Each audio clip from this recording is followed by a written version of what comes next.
जय भोलेनाथ, जय माता रानी। दोस्तों आज की इस वीडियो में मैं बात करने वाली हूँ पशुपति व्रत के बारे में। तो पशुपति व्रत जो भगवान शिव का ही व्रत है, भगवान भोलेनाथ का ही स्वरूप है। भगवान शिव का जो पशुपतिनाथ का स्वरूप है, तो भगवान शिव के पशुपति स्वरूप का ध्यान व स्मरण करते हुए ये व्रत किया जाता है। और इस व्रत में भगवान भोलेनाथ की ही पूजा की जाती है और ये व्रत सोमवार के दिन किया जाता है। पर यह व्रत जो है इतना प्रभावशाली है कि इस व्रत को करने से बहुत शीघ्र ही हमारी मनोकामना पूरी हो जाती है। किसी भी संकट में आप घिरे हों, चाहे आप कर्ज में घिरे हों, चाहे धन का अभाव है, चाहे शिक्षा में आपको सफलता चाहिए या व्यापार में आपका घाटा चल रहा हो, उसमें आपको शीघ्र सफलता चाहते हैं, तो घर परिवार में कोई परेशानी हो, कोई बहुत बड़ी समस्या हो, तो इसके लिए आपको चाहिए कि आप पशुपतिनाथ का यह व्रत अवश्य करें, जिसे पशुपति व्रत भी कहा जाता है। शीघ्र ही आपके समस्याओं से आपको मुक्ति मिल जाती है।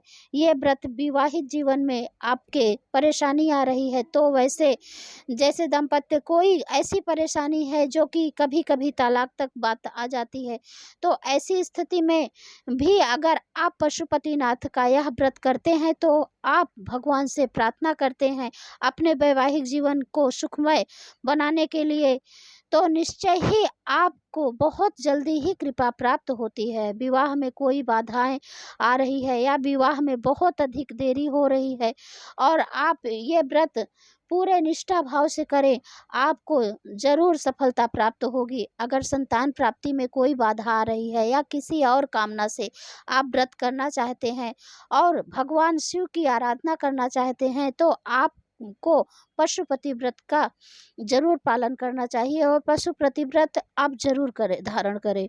पशुपति व्रत करने से बहुत ही शीघ्र ही मनोकामना पूर्ण होती है। तो इस व्रत के नियम क्या है, कब से हमें व्रत शुरू करना चाहिए, कितने व्रत रखने चाहिए, पूजा विधि क्या है और इसका उद्यापन क्या है, तो सभी बातें आज मैं इस वीडियो में शेयर करने जा रही हूँ। तो वीडियो बहुत महत्वपूर्ण होने वाली है, पूरा ज़रूर देख लीजिए। ये वीडियो अच्छा लगे तो लाइक ज़रूर कीजिएगा और ये वीडियो ज़्यादा से ज़्यादा इस वीडियो को ज़रूर शेयर कीजिए, ताकि जितने भी ज़रूरतमंद हैं उनको ये वीडियो पहुंच जाए और उनका कार्य संपन्न हो जाएगा, तो आपको भी दुआ मिलेगी। तो व्रत ये वीडियो ज़रूर शेयर कीजिए। दोस्तों मैं पहले ही बता चुकी हूँ कि व्रत को सोमवार को रखते हैं, जैसे प्रदोष, त्रयोदशी, 16 सोमवार को व्रत करते हैं भगवान भोलेनाथ की कृपा पाने के लिए। तो ऐसे ही व्रत की इस तरह का एक व्रत है जिससे बहुत ही शीघ्र ही कामना पूरी हो जाती है और हर प्रकार की समस्या से मुक्ति मिल जाती है। जैसे कि आप बहुत ही घोर संकट में घिरे हो, निकलने का रास्ता ना मिल रहा हो और अपनी तकलीफ आप किसी से कह भी ना पाते हो, तो आपको पशुपति का व्रत जरूर करना चाहिए। इस व्रत को करने से हर प्रकार के संकटों से मुक्ति मिल जाती है। तो कब से शुरू करना चाहिए, तो देखिए इस व्रत में कोई पक्षपात की बात ही नहीं, क्योंकि ये ना हमें कृष्ण पक्ष देखना है और ना तो शुक्ल पक्ष देखना है, ना तो हमें कौन सा महीना है ये भी नहीं देखना है, क्योंकि देखिए हमें दुख तकलीफ महीना या पक्ष देखकर नहीं आते हैं।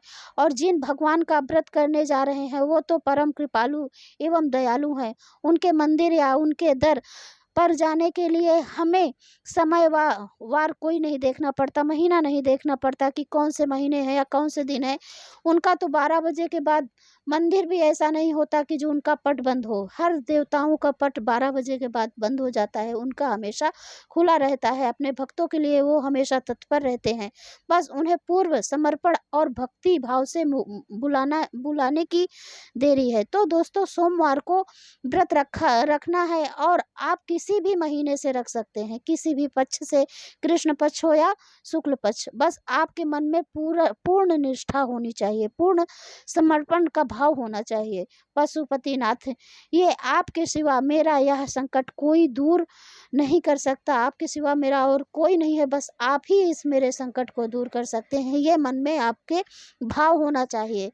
तो जिस दिन आप व्रत रखें उस दिन आप ब्रह्म मुहूर्त में उठकर स्नान आदि करके पहले तो नित्य कर्मों से निवृत्त होकर स्नान आदि करके आप फिर भगवान सूर्य देव को जल देकर उनकी आराधना कर लें। अपने मंदिर में रोज की भांति पूजा अर्चना करते हैं। फिर आपके पास कहीं शिव मंदिर हो यानी शिवालय हो तो पूर्व शिवालय मतलब सभी भगवान शिव के समस्त परिवार, श्री गणेश जी और पार्वती जी माँ और शिवलिंग हो तो वहाँ आप जाकर भगवान शिव जी की विधि विधान से पूजा करें। और पूजा सामग्री पशुपति व्रत में क्या ले जाएं, तो देखिए पूजा सामग्री हम जैसे शिव जी का तो ज़्यादा सामान होता ही नहीं है।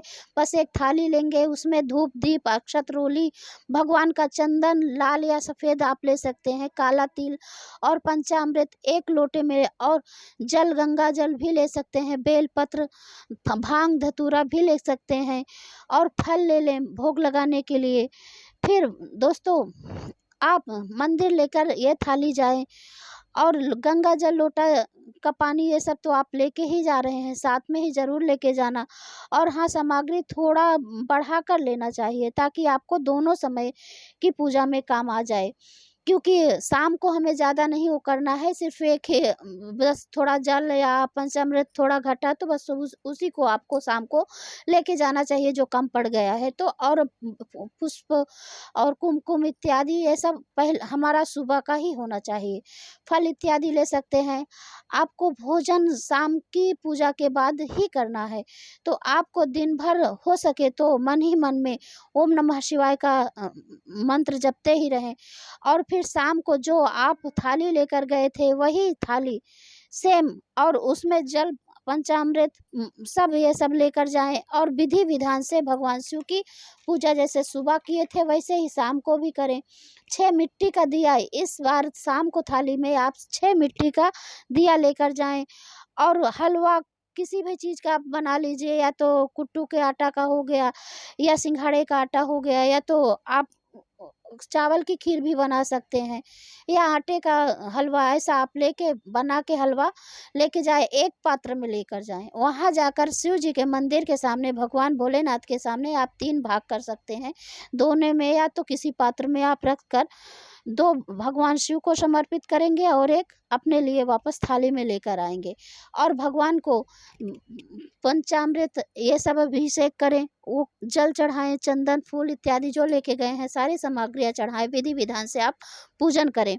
फिर 6 दिए लगाएं भगवान जी के सामने, आप 6 दिए लगाएं और 5 प्रज्वलित करें, एक वापस थाली में लेकर घर पर लेकर आएं। दोस्तों जब आप घर पर लेकर आते हैं तो अपने दाएं हाथ मुख्य द्वार पर अपने रखे दाएं हाथ के समय यानी राइट हैंड की तरफ आप रख के दिया पहले प्रज्वलित करके फिर आप अपने घर पे प्रवेश करें। तो दोस्तों शिवलिंग से प्रसाद लेकर आए थे, वो सबसे पहले आप प्रसाद ग्रहण करें, या फिर मीठा भोजन आप ले सकते हैं। और याद रहे नमक नहीं लेना है, शुद्ध सात्विक भोजन लेना है। तो दोस्तों आप इसी प्रकार 5 सोमवार करना है आपको व्रत। अब यहाँ पर एक समस्या और आती है, अगर ये व्रत अगर लेडीज कर रही हैं, कोई महिला या लड़की कर रही है तो बीच में रजस्वाला आता है, तो रजस्वाला में आप क्या करें, वो लोग उनका तो व्रत खंडित हो गया बीच में। तो दोस्तों उनको व्रत रहना है, बस उनका व्रत काउंट नहीं होगा। या तो फिर घर में कोई भी है तो आप उनसे पूजन करवा दीजिए, सासू माँ से या तो मम्मी से या दीदी बहन जो को हो उनसे आप पूजा करवा दीजिए। यदि कोई नहीं है तो आप व्रत तो जरूर रहें, व्रत नहीं खंडित होता है, ऐसे व्रत रहें, लेकिन आपका वो 5 में वो काउंट नहीं होगा वो व्रत। तो फिर आप एक व्रत और एक्स्ट्रा रह लें, फिर आपका वो 5 जब आपका 5 पूरा हो जाए तो आप फिर उस दिन उद्यापन करें। तो दोस्तों उद्यापन की विधि क्या है, आप उद्यापन का देख लीजिए। तो दोस्तों आपको उद्यापन वाले दिन पर भी आप 5वें सोमवार को होता है उद्यापन, तो आप उस दिन भी सामग्री पूरा लेके जाइए, जैसे पूजा का लेके जाते हैं 6 दिए भोग इत्यादि अपना लेके जाएं। और हाँ उसमें 1 नारियल रख लें, 108 बेलपत्र रख लें, या तो मूंग के दाने रख लें या तो चावल के दाने रख लें। वैसे ज़्यादातर तो अगर हो सके तो आप बेलपत्र ही लें। अगर बेलपत्र आपको 108 नहीं मिल जाता तो क्या करें आप वही 2 4 10 जितने मिले हों तो उतने धोकर फिर वापस आप 108 की जनसंख्या में मतलब करके आप धोकर चढ़ा दीजिए वापस से भगवान जी को। तो ये आप कर सकते हैं। और जो नारियल लेके गए थे उसमें 7 बार रक्षा सूत्र लपेट कर वहाँ भगवान जी को समर्पित करें। और कच्चा सीधा यानी कोई एक भी व्यक्ति के लिए आप खाना राशन मतलब निकाल दें, वहाँ ले जाके चढ़ा दे, दाल चावल इत्यादि जो सामग्रियाँ राशन पूरा एक आदमी को बन सके वो ले जाकर आप चढ़ाकर भगवान शिव को फिर आप पुजारी जी को दान दे सकते हैं। तो ये सब आग पूजा सामग्री करके आप वापस घर पर आ जाइए और अपना व्रत कंटिन्यू रखे, क्योंकि आपका व्रत 5वां है तो उस दिन आप भोजन नहीं कर सकते हैं, इसीलिए उस दिन भी व्रत रखें। तो दोस्तों ये वीडियो कैसा लगा, जानकारी आपको कैसी लगी ज़रूर कमेंट करके बताना। और मेरी वीडियो अगर यदि अच्छी लगी हो, आपके लिए उपयोगी हो, तो ज़रूर लाइक कीजिए, शेयर कीजिए और कमेंट कीजिए। मेरे चैनल को अभी तक आपने सब्सक्राइब नहीं किया तो ज़रूर कर लीजिए। मैं इसी तरह की वीडियो आपके लिए लाती रहूँगी, हिंदू धर्म के जो भी हैं व्रत पूजा पाठ। तो दोस्तों ज़रूर सब्सक्राइब कीजिए। धन्यवाद।